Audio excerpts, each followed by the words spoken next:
Graças e paz, queridos, amém? Então, semana passada, o pastor Demétrio, ele nos convocou a prepararmos a bagagem para a nossa viagem. E hoje nós vamos estar indo em direção a Belém, em uma viagem com propósito, amém? Diga comigo, uma viagem com propósito. Eu não vi para ensaio mais ou menos, mas vamos caprichar agora. Uma viagem com propósito. E o nosso tema é exatamente esse que eu disse, partindo para Belém, em uma viagem com propósito, em Mateus capítulo 1, versículo 24 e 25, que já fizemos a leitura, e você há de recordar comigo, que diz que quando José despertou do sono, diga, despertou do sono. Despertou do sono. Muito bem, isso aí tem tudo a ver com a mensagem. Você vai prestar atenção, porque nós vamos em uma viagem com propósito, mas para que essa viagem realmente seja bem sucedida, nós precisamos despertar do sono em que nós estamos. Você vai entender um pouco mais adiante. E aí diz que quando José despertou do sono, ele obedeceu ao anjo do Senhor. Tudo que o anjo do Senhor falou para ele, ele fez. Então ele tomou Maria como sua esposa, e ele não teve relações com Maria, até que o menino nasceu, e foi-lhe dado o nome Jesus. E quando nós falamos de uma viagem com propósito, nós logo nos lembramos de que realmente a palavra de Deus diz que nós somos desta terra apenas peregrinos. Não estamos aqui para ficar, estamos de passagem. Nós temos um propósito e nós precisamos descobrir esse propósito. Nós precisamos viver à luz desse propósito. Nós precisamos nos esforçar para cumprirmos o propósito que Deus estabeleceu para a nossa vida. E é claro que esse tema já desperta em nós a pergunta: qual é o propósito da minha existência? Essa não é uma pergunta tão simples. Séculos e séculos passados, filósofos já debruçaram-se sobre esse tema, estudaram a fundo, mas não chegaram a nenhuma conclusão plausível. Eu posso mencionar aqui alguns nomes: Kierkegaard, por exemplo, Sartre, Schopenhauer, Camus e até Simone de Beauvoir arriscou se debruçar sobre esse tema: qual o propósito da existência do ser humano. Eles filosofaram, eles conjecturaram, eles fizeram divagações, especulações e contradições vieram entre eles, mas nenhum deles realmente afirmou de maneira taxativa qual é o propósito da existência do ser humano. Mas toda essa confusão através dos séculos tem acontecido porque eles não leram o manual do Criador, porque eles não consultaram o mestre dos mestres, eles não procuraram na fonte exata, da onde advém todas as respostas acerca de quem nós somos, da onde nós viemos e para onde nós vamos. E na Bíblia nós encontramos a resposta de uma maneira muito simples, muito tranquila. No próprio texto que nós lemos, diz que José, ao despertar do sono, ele fez o quê? Tudo que o anjo do Senhor ordenou. Pronto, a resposta está aí. Podemos fechar a Bíblia e ir para casa meditar. Não tem outra coisa, não tem mais o que inventar. O propósito da nossa vida é viver para agradar a Deus. Contudo, é fato de que muitos de nós, cristãos, vivem sem estar atento a esse propósito. Alguns acham que estão aqui para casar, ter filhos. Outros acham que estão aqui para cursar uma universidade, ter um bom emprego, uma boa casa, um bom carro. Tudo isso é muito bom. faz parte da nossa trajetória, mas não é o propósito da nossa existência. Nós não estamos aqui para isso. Concorda comigo? Você pode ser o sujeito mais bem-sucedido financeiramente, mas se não viveu para a glória de Deus, você se perdeu na caminhada. Desperdiçou a vida. Não fez absolutamente nada de valor à luz do propósito da sua existência. Agora, vamos enxertar aqui mais alguns detalhes para enriquecermos a ideia do propósito que já sabemos qual que é da nossa existência, que é viver para a glória de Deus. E nada melhor do que consultarmos o manual do Criador. Nada melhor do que seguirmos os passos daquele que viveu como ninguém o propósito de maneira plena. Quem é esse? Jesus Cristo. Quando nós mencionamos versículos 24 e 25, logo nós vamos lembrar de Isaías capítulo 9, versículo 6, que está escrito: porque um menino nos nasceu, um filho se nos deu, e o principado está sobre os seus ombros, e se chamará o seu nome, Maravilhoso Conselheiro, Deus Forte, Pai da Eternidade, Príncipe da Paz. Se nós queremos estar bem cientes de qual é de fato o nosso propósito de existência, nós precisamos atentar para a vida de Jesus Cristo. Porque Pedro, em capítulo 2, versículo 21, diz assim: para isso vocês foram chamados, pois também Cristo sofreu no lugar de vocês, deixando-lhes exemplo para que sigam seus passos. Vamos dar uma olhadinha então na vida do nosso amado Mestre. Estamos caminhando para Belém com um propósito, e evidentemente aqui nós antecipamos já alguns dias, porque nós estamos falando de propósito, e nós queremos estar realmente de olho naquilo que Jesus fez, e hoje à noite, que o Espírito Santo possa colocar no teu coração, no meu coração, um desejo ardente, inquietante, de vivermos a vida como Jesus viveu. Amém, irmãos? Ah, pastor, mas Jesus, completamente santo. Mas Pedro diz que nós podemos e devemos imitar o estilo de vida dele. Se há uma ordem, é porque é possível. É claro que ele não pecou, mas o estilo de vida dele tem que ser copiado por mim e por você. E você vai lembrar daquele evento com 12 anos de idade. Jesus Cristo, a família de Jesus então vai a Jerusalém para prestar culto, participar da festa anual. E então eles estão voltando para casa, mas na metade do caminho, José e Maria percebem que Jesus não está na caravana. E eles estão preocupados, e eles estão aflitos, é natural, são pais. E eles voltam então a Jerusalém, e eles encontram Jesus, aonde? No templo. E ele está fazendo o quê? Discutindo a Torá, a palavra de Deus, a lei de Deus, com os mestres da lei. E então os pais chamam Jesus à parte e dão uma repreensão nele, dizendo assim: filho, por que fizeste isso conosco? Nós estávamos aflitos por tua causa. E Jesus então respondeu para eles: por que vocês estão assim aflitos? Vocês não sabem que convém a mim trabalhar nos negócios do meu pai?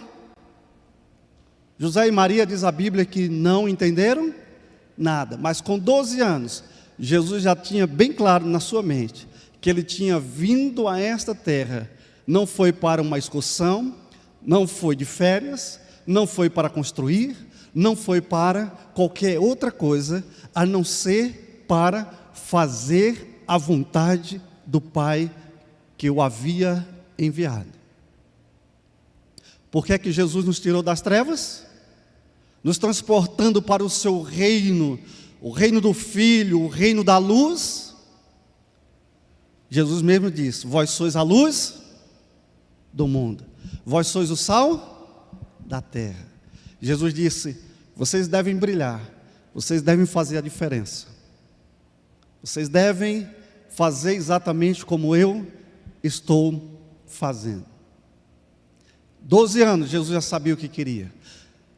Se você fizer uma pesquisa bem simples aí, com jovens cristãos, pergunta para eles o que é que eles desejam, o que é que eles querem alcançar como objetivo de vida.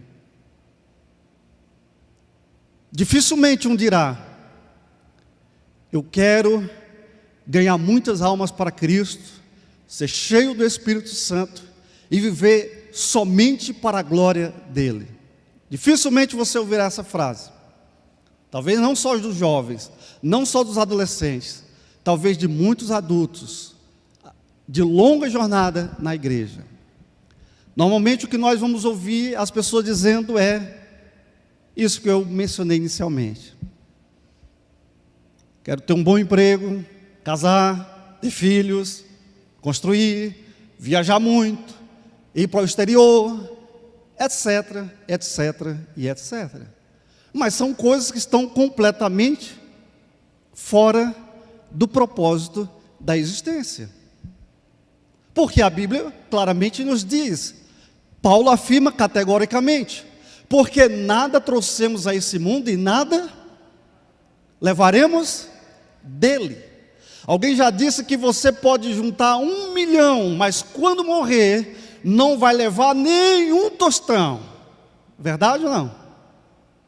Então, por que nos preocupamos com tantas coisas terrenas e tão pouco nos envolvemos com o reino de Deus? Se o propósito da nossa vida é vivermos para agradar a Deus, e o Senhor nos deu uma missão muito clara. Mateus 28, 18, 19 e 20, Jesus Cristo disse: toda a autoridade me foi dada nos céus e na terra. Ide, portanto, e façam discípulos de todas as nações, batizando-os em nome do Pai, do Filho e do Espírito Santo, ensinando-as a guardarem todas as coisas que vos tenho ordenado, e eis que estarei convosco todos os dias, até a consumação dos séculos. A pergunta que você pode me fazer: então, pastor, para eu viver inteiramente para a glória de Deus, eu tenho que deixar de estudar e de trabalhar e fazer somente a obra da evangelização? Não. Mas eu pergunto para você: você é um missionário onde Deus tem te colocado? Na faculdade? No trabalho?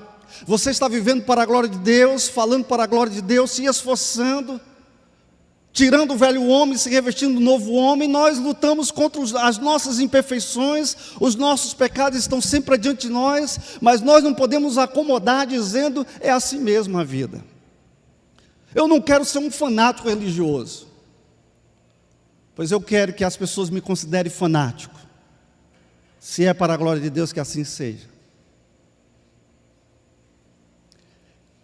Mas eu preciso estar confessando diariamente ou constantemente aquilo que está me atrapalhando de fazer a vontade de Deus. Sim, porque sabemos de muitos cristãos que se calam quando devem testemunhar de Cristo, porque tem vergonha ou porque diz assim: não, eu não quero entrar nesse tópico, religião, todo mundo tem a sua, assim como o partido de futebol ou partido político.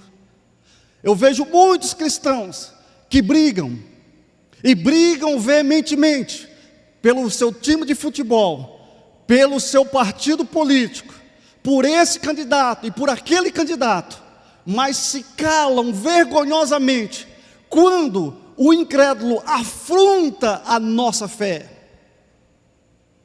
Mas são capazes, repito, de brigarem por todas as coisas inúteis e tolas, mas são incapazes de falar em nome do Senhor Jesus. Paulo diz a Timóteo: pregue, seja em tempo e fora de tempo, quer seja oportuno ou não. Nós criamos a oportunidade, nós não esperamos ela chegar. Nós precisamos estar sempre atentos. O meu propósito de vida não é outro senão pregar o evangelho da vida eterna. Jesus Cristo, com 12 anos, ele não tinha a menor dúvida, ele foi capaz mesmo de chamar a atenção dos seus pais, dizendo: ei, vocês estão equivocados. Eu vim aqui com esse propósito, para cuidar dos negócios do meu pai. Você está cuidando do negócio de quem?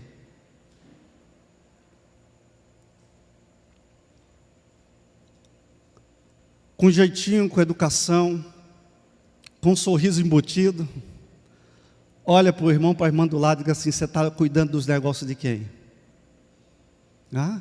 Você está cuidando dos negócios de quem? Ei, busca em primeiro lugar o reino de Deus e a sua justiça, e todas as demais coisas vos serão, todas as demais coisas vos serão acrescentadas. Mas busca em primeiro lugar o reino de Deus. O reino de Deus para muitos cristãos está em último lugar. Não tem tempo, acorda de madrugada e vai dormir tarde, está muito cansado. Não há tempo de ler a Bíblia, não há tempo de orar, não há tempo de evangelizar, não há tempo de estar na igreja, não há tempo para Deus, porque estão muito ocupados, mas muito atarefados com os negócios de quem? Do Pai, de certo que não. Em João 6,38, o Senhor vai nos dizer também: porque eu desci do céu, não para fazer a minha vontade, mas a vontade daquele que me enviou.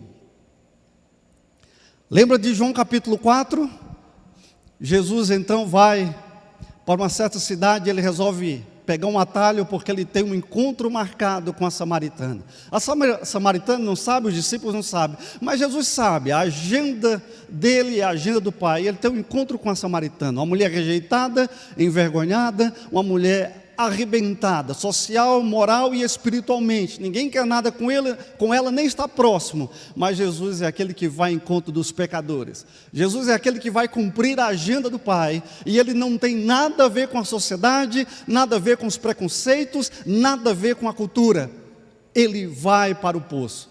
Lá então, providencialmente, falta alimento. E os discípulos chegam para Jesus e disseram: vamos à cidade comprar comida. Estamos sem comida. Jesus disse: vai e eu fico aqui. E a mulher samaritana chega. Ele tem aquele encontro belo com ela. E nós já sabemos o resultado. Os discípulos voltam. E quando os discípulos voltam e que Jesus não quer comer a comida, eles não entenderam nada e disseram assim: alguém trouxe comida para você. E Jesus disse: a minha comida é fazer a vontade do meu Pai. Será que nossa comida é assim também? Não, eu não estou dizendo aqui que já cheguei nesse nível, mas eu estou dizendo que estou correndo desesperadamente para essa direção. Negando a mim mesmo e tomando a cruz, que o Senhor disse que eu tenho que tomar. E eu convido você, já está de malas prontas, nós estamos caminhando, mas nós estamos em uma jornada com propósito. Não perca tempo. Não perca tempo. Você não levou ninguém para Cristo até agora? Está fora do propósito de Deus.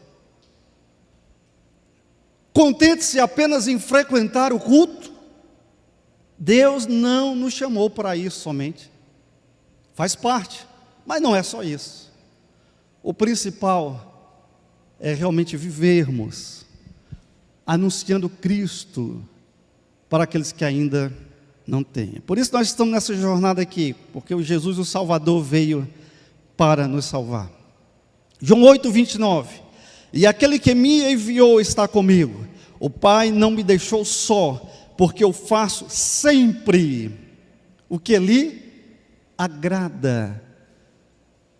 Que frase maravilhosa, hein? Eu gostaria de estar dizendo isso. Eu faço sempre o que agrada ao meu Pai.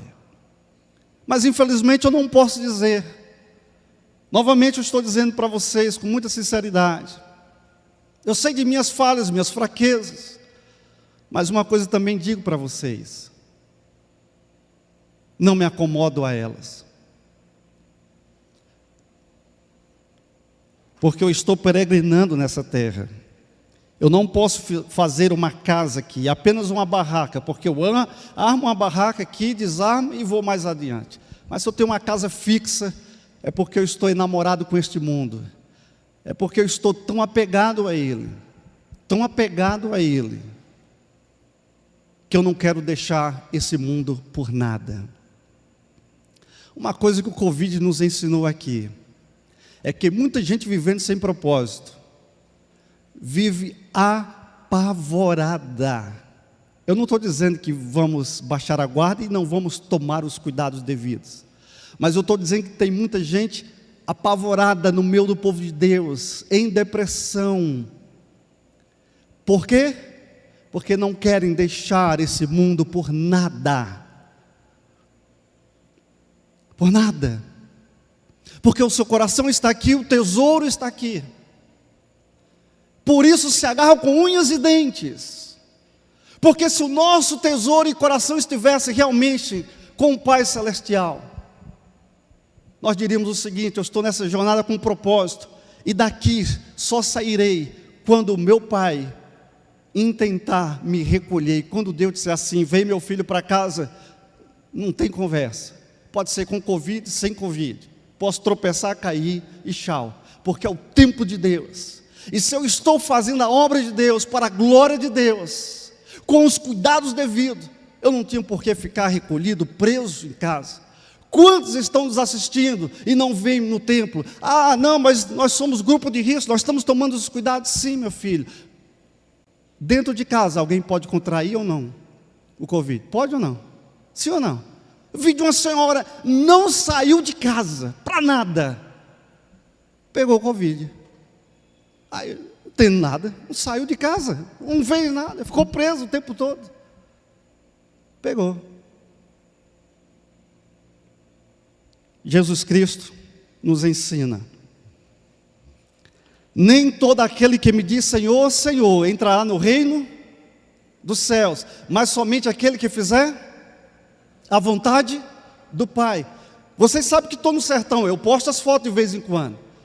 A galera lá no sertão não quer usar máscara de jeito nenhum, não. Eu vou deixar de fazer a obra de Deus porque eles não querem usar? Eu uso a minha esposa usa, os demais usam. Mas eu não deixo de fazer a obra. Sou melhor do que você, mais corajoso que você? Sou não. Mas o que eles precisam ouvir é de Jesus Cristo. Se eu ficar em casa com medo do Covid, ou que as pessoas não estão seguindo as regras, para não fazer a obra de Deus, eu serei covarde, estarei fora da vontade de Deus. E se eu for contrair, meu filho, faz parte do processo. Sim ou não? Faz parte do processo. E se eu adoeci porque estou pregando a palavra de Deus, amém, glória a Deus. Não vou atribuir a Deus falta alguma. Mas até aqui Deus tem livrado. Eu não posso deixar de pregar a palavra. Eu não posso deixar de... E nem deixarei de pregar jamais. O governo pode baixar o decreto que for, está proibido. Eu vou de casa em casa e prego do mesmo jeito. Ele vai me proibir entrar nas casas? Proíbe? Não, ele não proíbe. Ele pode proibir reuniões públicas. Mas eu vou de casa em casa e prego o evangelho do mesmo jeito. Faça isso. Nem todo que me diz Senhor, Senhor. Usa o WhatsApp, Facebook. Por que a turma usa Facebook só para postar foto, rindo dos melhores pratos, restaurantes, os passeios, tudo sorridente, para mostrar uma vida que nem é real muitas vezes, de aparência. Eu estou falando de cristãos. Por que não posta lá para a glória de Deus, versículos, e reuniões, e pregações, porque isso é impopular. Você pode ser excluído do Facebook, do WhatsApp. É ou não é? Mas se eu estou vivendo à luz do propósito, e o propósito da minha vida é fazer a vontade de Deus, em tempo e fora de tempo, seja oportuno ou não seja oportuno. Tudo mais, meu querido, é apenas detalhe. Agora, precisamos viver debaixo de uma vigilância rígida, porque o diabo vai fazer de tudo para nos desviar do foco. Ele vai fazer de tudo para nos afastarmos do propósito da nossa vida. Ele vai colocar atalhos no caminho, para que a gente não ande na estrada, na viagem com propósito. Atalhos. Na tentação de Jesus Cristo nós vimos isso. Nós encontramos em Lucas capítulo 4, a partir do versículo 3, na primeira tentação, o diabo oferece para Jesus uma solução rápida e fácil, para a satisfação dos seus desejos. Se tu és filho de Deus, disse o diabo quando Jesus estava com fome, transforma pedras em pães. É fácil, para que ter fome? Você tem poder, você tem força. Se tu és filho de Deus, então prova aí que tu és filho de Deus. Transforma pedras em pães. Soluções rápidas e fáceis para subir na vida vão aparecer muitos. Coisas desonestas, mas ganhos altos. Caminhos fáceis para a satisfação dos nossos desejos. Por que tantos jovens presos na pornografia, jovens e adultos? Por que tantos casais com problemas, WhatsApp separando, dividindo? Por que atalhos para a satisfação dos desejos? O jovem não quer mais esperar até o dia do casamento. Não, tem que apressar o passo, tem que ir pelos atalhos. Isso não tem nada a ver, é coisa de gente retrógrada, é coisa de gente fanática. Pode ficar e pode namorar à vontade, promiscuidade. É isso que a Bíblia diz, pecado, atalhos. Adultério é mais fácil. O teu marido não liga para você, o teu esposo não liga para você, pula a cerca, deixa de ser besta. Atalhos que nos desviam do propósito. Estou exagerando? Acho que não. Acho que não.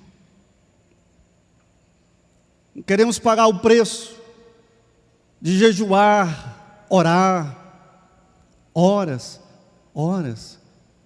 pelas nossas necessidades, pelos nossos irmãos. Atalhos. Para quê? Vai para a igreja, o pastor faz oração por você, a esposa do pastor faz oração, os diáconos fazem oração.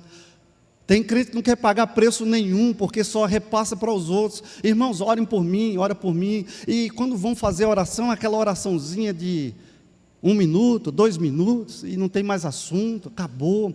Não quer pagar preço. O diabo diz, para que isso? Para que jejuar? É besteira. Passar fome. Para que esse clamor todo? Para que esse choro todo? Para que essa agonia toda? Não precisa disso. Larga de ser fanático. Para que ler a Bíblia todo dia? Você não é o pastor? Nem só de pão viverá, mas de toda a palavra que procede. Jesus responde para Satanás, não é assim não é só de pão, né? São as coisas fáceis, os atalhos. Há uma cruz a ser tomada. Na segunda tentação, o diabo oferece para Jesus poder, glória e domínio. Para que passar pela cruz? Ele mostrou todos os reinos, todas as glórias, todas as riquezas, e disse assim, olha, é fácil, tudo isso eu te darei, se você se prostrar diante de mim e me adorar. Para que sofrimento? Para que rejeição? Para que a vergonha? Para que a cruz? Você será abandonado até pelos teus discípulos. Ninguém quer nada contigo, mais ou menos essa ideia embutida por trás do poder, glória, de maneira fácil, sem a cruz.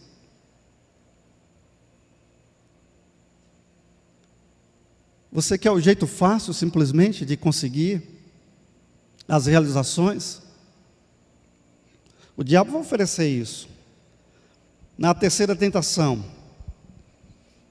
o diabo tenta Jesus forçar a Deus a agir. O diabo diz assim: olha, se tu és filho de Deus, se lança do alto aqui abaixo, porque está escrito, ele dará ordem para que os anjos te segurem e você não tropece em pedra alguma. E Jesus disse o quê? Exatamente. Forçar a Deus a agir. A teologia da prosperidade. Por que as igrejas da prosperidade lotam, né? Por quê? Porque todo mundo se acha Deus. Tem que obrigar a Deus. Ele diz assim: olha, é errado você orar e dizer assim: Senhor, se for da tua vontade. Não, se você fizer isso, anulou a tua oração. Você tem que chegar lá com autoridade e coloca Deus contra a parede. Força Deus fazer as coisas. Para que sofrimento? Força Deus. Mas Jesus não se dobra diante dele. Ele tem um propósito bem definido. O diabo usará mesmo pessoas para nos tirar do foco. Em Mateus 16, de 21 a 23, Pedro é usado. Jesus Cristo então faz o sermão, ele dizendo que vai morrer, ele nasceu para isso, ele tem que perecer. E aí Pedro chama Jesus à parte. E começa então meio que repreendendo Jesus, mas de uma forma muito aparentemente dócil. Não, Senhor, não diga uma coisa dessa de você, não. Isso não vai te acontecer absolutamente de forma alguma. E Jesus diz: para trás de mim, Satanás, porque tu és pedra de tropeço para mim. O que você está dizendo não vem de Deus. Jesus sabia que tinha uma cruz, ele não poderia se desviar dela. Quantas pessoas se levantarão, usadas, consciente ou inconscientemente, para nos tirar do foco, da consagração, da vida no centro da vontade de Deus? Vão aparecer ou não? Muitas, muitas. Se fazendo de amigas, massageando o nosso ego. Mas precisamos cuidar para que o final da nossa jornada, ela seja concluída com a certeza que nós fizemos o melhor para Deus. Amém? Precisamos ter isso em mente. Propósito da minha vida, fazer a vontade de Deus. Precisamos vigiar, porque o diabo fará de tudo, usará todas as circunstâncias e pessoas para nos tirar do foco. Mas eu preciso realmente ter na minha mente: eu quero terminar bem. Diga comigo: eu quero terminar bem. O passo inicial é hoje, sabia disso? O ontem já se foi. Mas hoje você pode colocar isso no seu coração. Senhor, eu posso não estar indo muito bem, mas eu invoco o Senhor.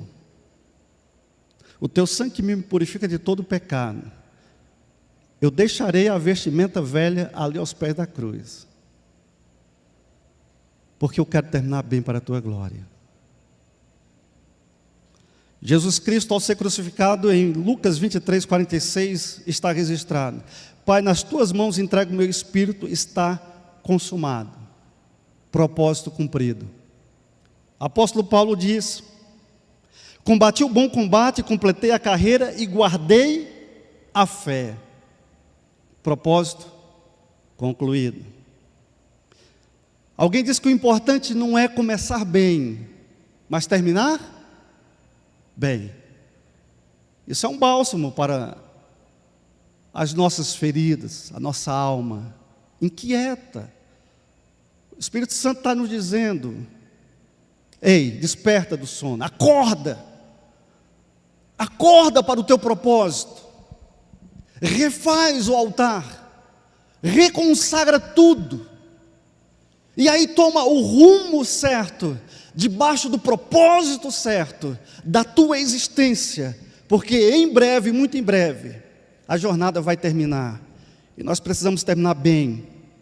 Pedro foi crucificado de cabeça para baixo, mas ele não começou bem. Ele começou atropelando os princípios, ele começou tropeçando, ele negou mesmo o seu mestre 3 vezes, ficou arrasado, desacreditado em si mesmo, mas Jesus o encontra novamente, e Jesus diz: Pedro, tu me amas, apacenta as minhas ovelhas, apacenta minhas ovelhas, apacenta as minhas ovelhas. E um Pedro que estava arrasado e desacreditado, ele olha para Jesus Cristo e diz assim: o mestre está me dando mais uma oportunidade. E ele disse: eu quero fazer valer a pena o restante da minha jornada.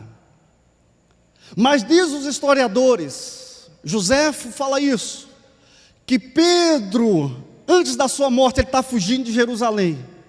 Mas Jesus novamente aparece para Pedro e diz: Pedro, tu vais me negar mais uma vez? Pedro se arrepende, e ele volta para Jerusalém e se entrega às autoridades. E então ele é sentenciado à morte, morte de cruz. E Pedro disse: eu não sou digno de morrer como o meu Jesus, me crucifiquem de cabeça para baixo. Começou mal, mas terminou bem. O Espírito Santo pode estar falando conosco assim como está falando comigo, com vocês, e fala comigo. Podemos ter começado mal, mas hoje o Senhor está dizendo: ei, acorda, volta para a estrada e segue o propósito da tua vida. Termina bem, termine bem a jornada. João Marcos deu a volta por cima, também não foi muito bem no começo. Em Atos 15, 36 a 39 está escrito: alguns dias depois Paulo disse a Barnabé: vamos voltar e visitar os irmãos em todas as cidades nas quais anunciamos a palavra do Senhor, para ver como eles estão. Barnabé queria levar também João Marcos, mas Paulo não achava justo levar aquele que tinha se afastado deles desde a Panfilha, não os acompanhando no trabalho. Ele diz assim: Marcos é fraco. Paulo diz, Paulo cheio de garra, Paulo um sujeito realmente que sabia o que queria e fazia a vontade de Deus. Mas o exemplo de quem não começa bem, mas termina bem. Aí diz: João Marcos não vou levar comigo. E diz a Bíblia que Paulo e Barnabé tiveram uma discussão tão acalorada, que cada um foi para um lado. Paulo levou outros consigo, e Barnabé pegou João Marcos e foi em outra direção. Porém, 2 Timóteo capítulo 4, versículo 11 está escrito, Paulo escrevendo a Timóteo diz: traga João Marcos com você, porque ele me é muito útil no ministério. João Marcos deu a volta por cima, começou mal, mas terminou bem. Eu espero que escrevam na minha lápide: começou mal, mas terminou bem. Está de bom tamanho. O ruim é você começar bem e terminar mal, ou começar mal e ir mal até o fim. Mas o Senhor está nos dando oportunidade preciosa. E eu estou concluindo agora com Eclesiastes 7:8. O fim de uma coisa vale mais do que o seu começo. Que o fim da nossa jornada valha mais do que o começo dela. Vamos orar. Pai querido, nós te agradecemos por essa palavra, e nós estamos nesta jornada com propósito. Estamos aqui para fazermos a tua vontade, Pai.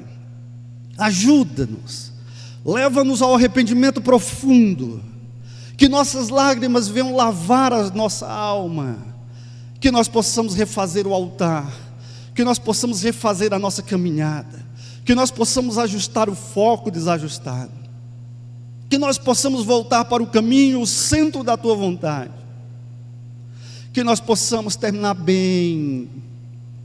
Por isso precisamos da unção do teu Espírito Santo, do agir do teu Espírito Santo em nós. Leva-nos para casa hoje à noite com esse desafio. Eu quero terminar bem pelo poder do Senhor Jesus.